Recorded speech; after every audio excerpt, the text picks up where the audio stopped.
College லைஃப்லாம் எப்படி இருக்கும் தெரியுமா?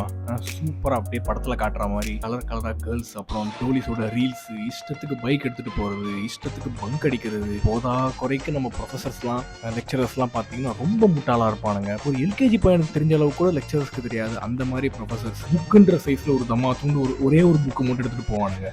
படிக்க போவானுங்களா எதுக்குன்னே தெரியாது. அப்படிதான் நினச்சிங்க?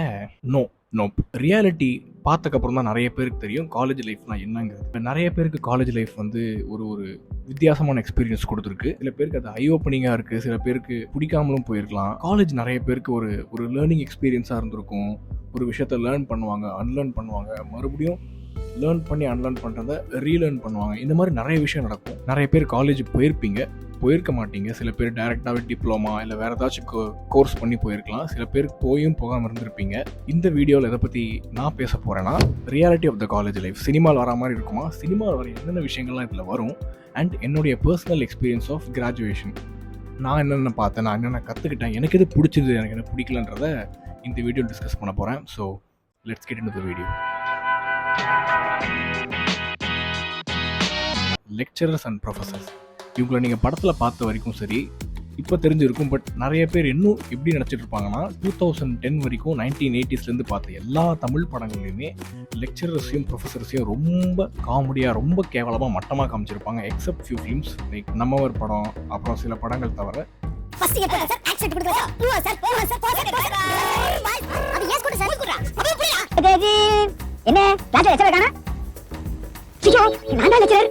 எல்லா படத்தில் பார்த்தீங்கன்னா ஒரு பார்க்கவே பரிதாபமான ஒரு கேரக்டராக தான் இருக்கும் காலேஜ் லைஃப்பில். ரியாலிட்டி அப்படி கிடையாது. ஏன்னு கேட்டிங்கன்னா, நான் போன காலேஜில் நான் படித்ததில் நான் பார்த்த லெக்சரர்ஸ் பார்த்தீங்கன்னா, ஒரு லெக்சரர் இருந்தார். அவர் வந்து எப்படின்னா ஒழுங்காக கிளாஸ் எடுப்பார். அவர் வாய்ஸ் வந்து கொஞ்சம் ஃபீமேல் வாய்ஸ் மாதிரி இருக்கும். அந்த கீச் ப்ரோக் ஆகாத வாய்ஸ் இருக்கும். அந்த வாய்ஸ் வச்சுக்கிட்டு என்டையர் கிளாஸையே ஒரு 1 hour உட்காத்தி வச்சார். ஏன்னா காலேஜில் ஒரு டஸ்டர் உடஞ்சி போச்சு, யார் உடச்சதுன்னு சொல்லிட்டு போங்கடா அப்படின்ற ஒரு விஷயத்துக்காக.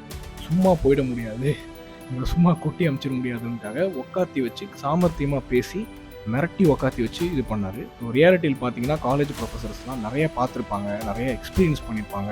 அவங்கள அவ்வளோ ஈஸியாலாம் உட்காந்து கலாய்ச்சிட முடியாது. கலாய்ச்சாலுமே ஏதோ ஒரு சில ப்ரொஃபஸர்ஸ் அப்படி இருந்திருக்காங்க, ரொம்ப முட்டாளாக பாவமாக இருப்பாங்க. But majority of them life experience இருக்கிறவங்க. அவங்ககிட்ட சும்மாலாம் வாலாட்டிங்கன்னா டிகிரி வாங்க முடியாது. ஸோ இது வந்து இப்போ வரக்கூடிய பசங்க பார்த்தீங்கன்னா கொஞ்சம் யோசிச்சு பாருங்கள். இதை நினச்சிட்டுலாம் காலேஜ் போயிடாதீங்க, ப்ரொஃபஸர்ஸ்லாம் முட்டாளாக இருப்பாங்க அப்படின்றதுக்காக. ப்ரொஃபஸர்ஸை மதிங்க.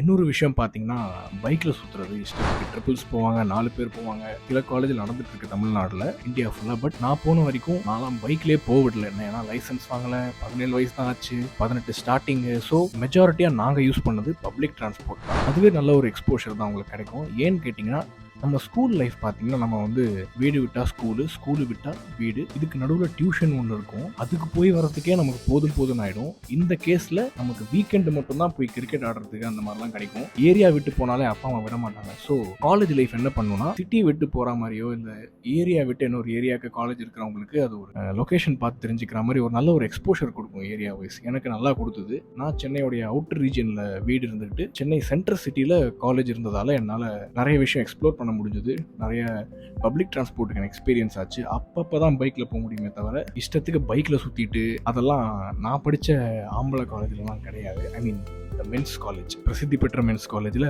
அதெல்லாம் இல்லை. ஏன்னா பைக்கை வச்சு யாரை இம்ப்ரெஸ் பண்ணுறது? ஸோ இப்போ இனிமேல் காலேஜ் போகிறவங்க தயவு செஞ்சு அதை ஒரு பைக்கில் சுற்றலாம், இஷ்டத்துக்கு சுற்றலான்ற மாதிரி வராதிங்க. இப்படி பண்ணிங்கன்னா போலீஸ் பிடிச்சிரும், லைசன்ஸ் இல்லாமல். The main part is education.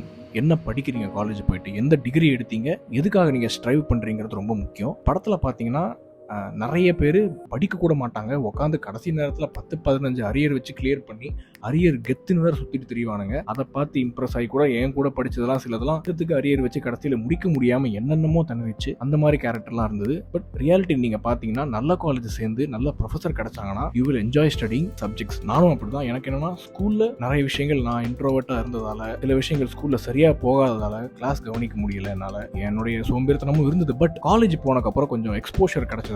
I enjoyed it while studying. நல்ல மார்க் வாங்கினா இல்லையாங்கிறது வேற. காலேஜ் நிறைய கற்றுக் கொடுத்தது. கொடுத்தது எனக்கு. இன்ஃபேக்ட் ஆஃப்டர் செஷன்ஸ் கூட என்னால் போய் டவுட் கேட்க முடிஞ்சது. நல்ல ப்ரொஃபஸர் கிடைச்சாரு, தமிழ்லேயே பேசுவாங்க, இங்கிலீஷில் மட்டும் பேசாமல். ஸோ அவங்க வந்து என்னன்னா புது விஷயங்கள் நிறையா சொல்லி கொடுப்பாங்க, பேசுவாங்க. ஸோ இதெல்லாம் வச்சுக்கிட்டு என்ன மாதிரி ஷிஃப்ட் இருந்ததுன்னா, நான் ஸ்கூலில் பண்ணாததை ஃப்ரீயாக போய் ப்ரொஃபஸர்ஸ் கிட்ட நல்லா பேசி அவங்க கிட்ட நல்லா ஒரு ஒப்பீனியன் வாங்கி சப்ஜெக்ட்ஸை கிளியர் பண்ணி என்னால் எக்ஸாம்ஸை நல்லபடியாக கிளியர் பண்ண முடிஞ்சது. இன்ட்ரெஸ்டிங்காக இருந்தது. ஏன்னா 15 கிலோமீட்டர் ட்ராவல் பண்ணி காலேஜ் போகிறோம். ஸோ அதில் ஏதாச்சும் ஒரு லேர்னிங் இருக்கணும்ல அப்படின்ற பட்சத்தில் என்னால் லேர்ன் பண்ண முடிஞ்சது. ஸோ இது ஒரு ரியலிஸ்டிக்கான ஒரு நல்ல விஷயம் காலேஜ் போனீங்கன்னா. So try this.